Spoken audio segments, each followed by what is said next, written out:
morning, this is Shelly from Hodgepodge Hoosiers. It's really early. It's a little after 4:30, and I wanted to get a roast going for today's supper, and I wanted to show you how I done it.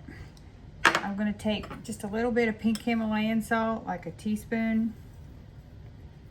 I just go over the roast, nothing fancy.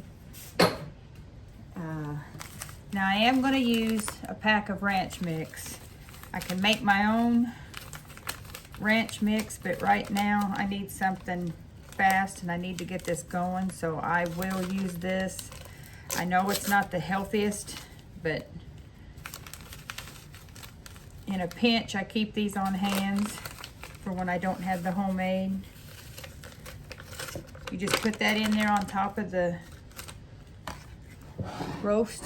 And then I take a bottle of Dr. Pepper. You can use Coke, you can use Pepsi.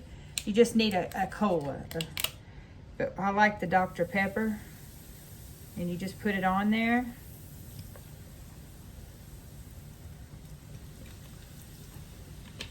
And that is it. It's gonna go in the crock pot, or on the crock pot here, get it going. And I'll probably put it on low until I don't even stir it now.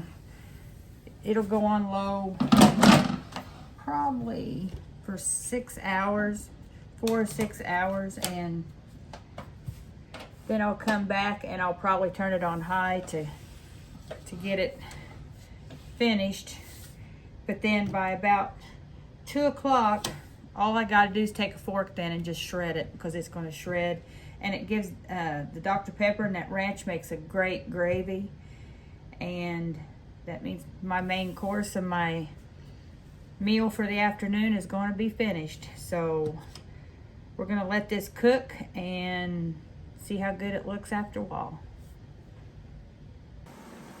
Okay, we're back. It is right at 8 hours since I put this on this morning. And it is very, very tender. Pick it up and it's already breaking. Now it does have some fat on it, so this is where I usually do this in the pan. Let me see if I can get you to where you can see it. There. I know my crock pot's going to need a lot of cleaning after this, but alright. Like the fatty pieces, I like to just scrape that off. Then I'll put the meat back in there. Cats will love that fatty stuff. Wasn't a real fatty roast to start with. But just go with the grain and chunk it up.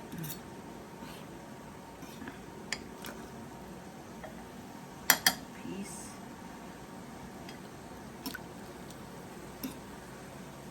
Alright.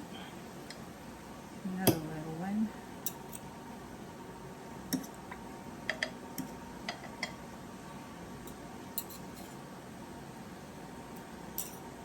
Wish you guys could smell this, because it smells really good.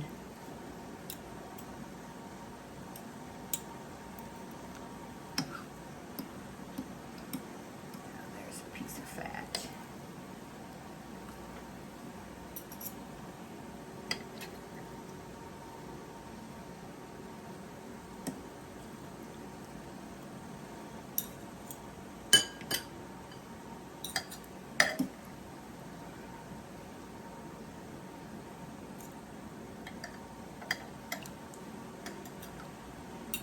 Don't have to get it all, just all the big chunks that you see of fat, you want to get it off. I don't like getting a big bite of beef and tasting that fat. There's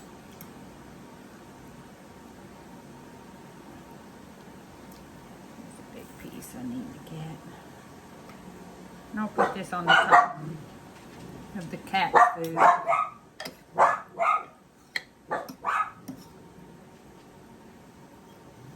After a while, and they'll really like that on top of their cat food. A little bit of seasoning.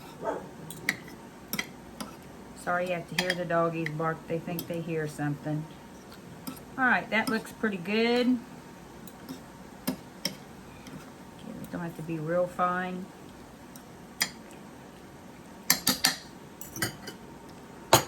So now I've made a slurry with 2 heaping teaspoons of cornstarch, and there's probably about an 1/8 to 1/4 cup of water in there, probably an 1/8 of a cup.